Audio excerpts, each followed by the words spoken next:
The superpower of kindness is one of the most effective ways to demonstrate your leadership credentials.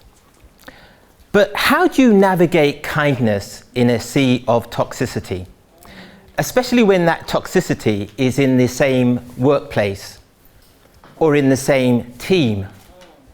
Under normal circumstances, the easiest thing to do and the best thing to do is just to avoid it. But what happens if avoidance is not an option either? Where'd you go?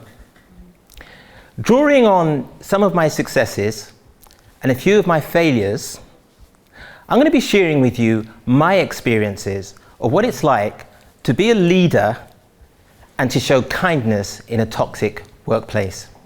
But before I do, let me set a little bit of context for you. As you listen to this talk, I want you to keep in mind that when leaders show kindness to people who are actively engaged in dysfunctional behavior, it's not easy. It's really difficult. And it's often painful, extremely painful. So here are 3 observations that describe how leaders can show kindness in toxic space. The first one is, don't let your emotions dictate to you. When deciding whether or not to show kindness to someone in your workplace, you can't detach yourself from your emotions. You can't do it. Your emotions are part of your identity. They're part of your personality. But neither should you ever allow your emotions to dictate to you. Emotions are really strange things because they will always lead us to do things that make us feel better. And if someone has been unkind to you and nasty to you, you're more likely to feel better doing things that make them feel worse. But when you're a leader and you're in your workplace, your commitment to kindness has to be led by your professional principles, not your personal preferences. So, what do you do? What do you do?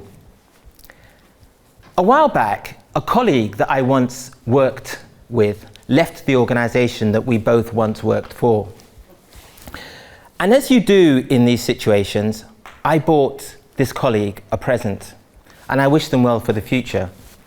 Now, I'll be honest, I didn't want to do that. It's the last thing I wanted to do. This colleague had been truly horrendous to work with. They had radiated toxicity. And a number of people had been damaged by this individual. I think if I'd been led by my emotions, I think I would probably have bought one of those, you know those hazardous material suits? Those hazmat suits? I would have bought a hazmat suit, not for me. I would have bought a hazmat suit and I would have worn it to celebrate their departure. And as they left the organization, I think I probably would have checked into one of these decontamination units to have all of their toxicity washed off me. Now that seems extreme, doesn't it? Seems really extreme. But that's a polite version of how I really felt.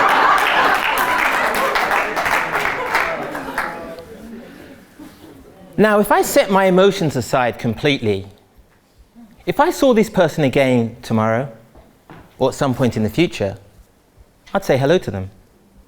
I might even buy them a drink. And if they asked me for help, I'd help them.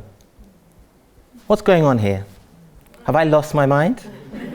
Have I gone soft? Am I being two-faced? Not at all. I feel as strongly and as passionately about their detestable conduct now as I did then. But here's the rub. If I behave as badly towards others as they behave towards me, not only am I no better than them, I'm actually much worse. Much worse. What I've come to realize through painful trial and painful lesson is that sometimes you need to make sacrifices. You need to make sacrifices. And do you know what I say to myself now?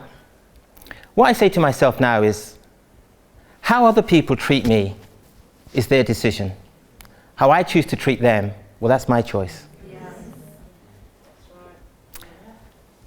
The second observation I want to share with you is never, ever see your kindness as weakness. Never. One of the things that leaders often find as an inhibition, a challenge, is showing kindness to people who are behaving badly. And the fear that those people will perceive their kindness as evidence of weakness. No leader wants to be perceived as weak. Ever. Weak people are taken advantage of. Weak people are manipulated. Weak people are exploited. And nobody wants to be exploited. Let me introduce you to my colleague, Jack. Jack, I used to work with Jack several years ago. Jack was brilliant at his job. Really, I mean, brilliant at his job. But Jack had two problems. Jack's first problem is that he had to be right about absolutely everything.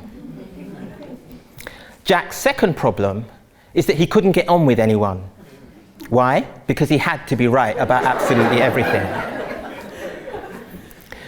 Jack fell out with his subordinates, he fell out with his peers, and he fell out with his superiors. And although I gave Jack the widest possible berth possible, eventually Jack fell out with me. And as I prepared for this talk, I tried to remember what it was that Jack and I actually fell out over. But it was so trivial and so inconsequential that even now I can't even remember it. But what I do remember is the chaos that ensued. Picture this. It's just before Christmas. Jack is working from home. I'm working in the office. The phone rings. It's Jack. Before I could say hello, in fact, before I could say anything, Jack is accusing me of doing something that I hadn't done. I'm now on the back foot, trying to defend myself. Jack sees red because he thinks I'm trying to tell him that he's wrong, which of course I am, but you can't tell Jack that he's wrong, even when he is. The situation rapidly escalates into what I can best describe as street corner bravado. Jack is upping the ante, I'm doubling down. Neither one of us is giving an inch. And at a certain point, I remember saying something to Jack to the effect of, "Why don't you come into the office and say that to my face?" Oh, it gets better. And then I slammed the phone down. And that felt good, I've got to be honest with you. But nobody slams the phone down on Jack. 5 minutes later, an email pings into my inbox. It's Jack. And as I read through this email, each sentence more outrageous, more offensive, and frankly more foolish than the last, I conclude that Jack has lost his mind. And then over the Christmas break, this whole situation came back to my memory. And I thought, there'll be no winners. There'll be no winners in this situation. Jack and I had climbed to the top of this mountain, the top of this hill, and it wasn't a mountain or a hill even worth dying on. We were locked in this toxic embrace, and we were spiraling the drain. And I remember thinking to myself, that how often do people fight over things that are not even worth fighting for? And you know what I did? Whilst I was in the shop, I bought a bottle of brandy. Not for me, I don't actually drink, but I bought it for Jack. And I bought him a card. And in the card, I wrote something like, "Happy New Year, Jack. I wish you all the best. I wanted to be sick." The first day back at work in the new year, I put the card and the brandy on Jack's desk. I sat at my desk, started work, waiting for Jack to arrive. 20 minutes later, Jack arrives. He's coming down the corridor straight towards me. He's wound up like a spring. Before he gets too close, I say, "Happy New Year, Jack." He doesn't make eye contact with me. And he mumbles something. I think it was hello, but it could have been drop dead. It could have been anything. It could have been anything. Then Jack walks over to his desk. He looks at the brandy. He looks at the card. And then out of the corner of my eye, I can see that Jack is looking at me. So I break the silence. Jack, let me know when you want to have that conversation.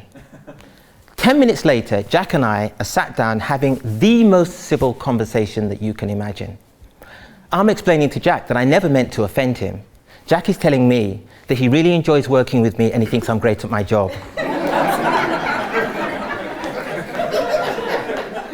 Now, do I think that Jack perceived my actions as some sort of climb down?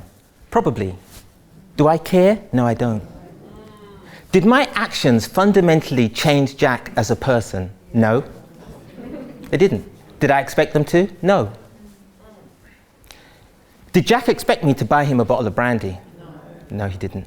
But did it diffuse the situation? Yes. It certainly did. Sometimes when you're kind to people, it's not because you believe that your kindness will change them. It's because kindness has changed you. Wow.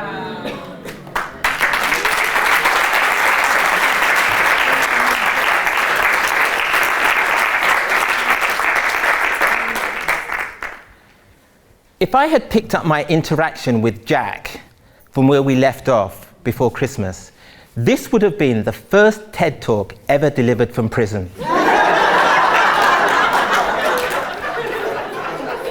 And the title of the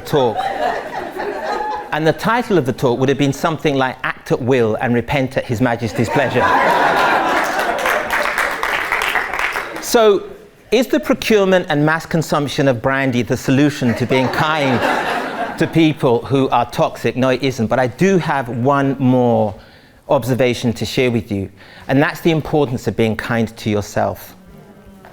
Let me take you back to my first place of work, which was in the hotel and catering industry, where I managed a small auxiliary team in what was a food and beverage department. Now, the food and beverage department was toxicity on steroids. There was abuse, there was intimidation, there was bullying, there was harassment, there was everything else that you can't even name. And the nerve center of this circus of toxic lunacy was the kitchen. And the ringmaster was the executive chef. I used to believe that the executive chef imagined that the mother of the person that would stand up to him hadn't been born.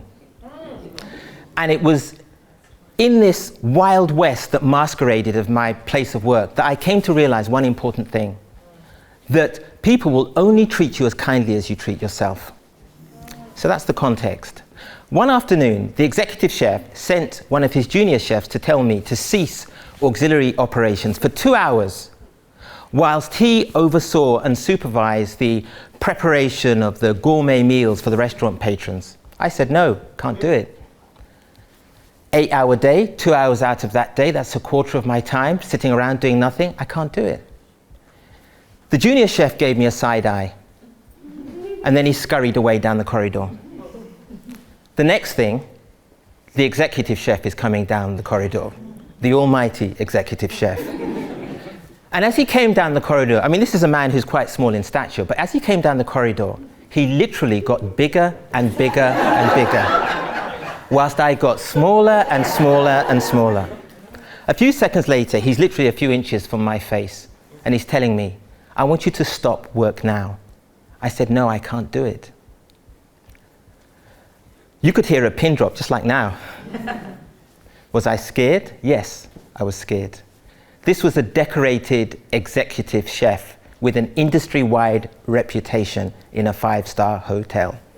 And who was I? I was a first jobber who nobody knew and who no one would probably ever know about again after that confrontation. And that's what I thought.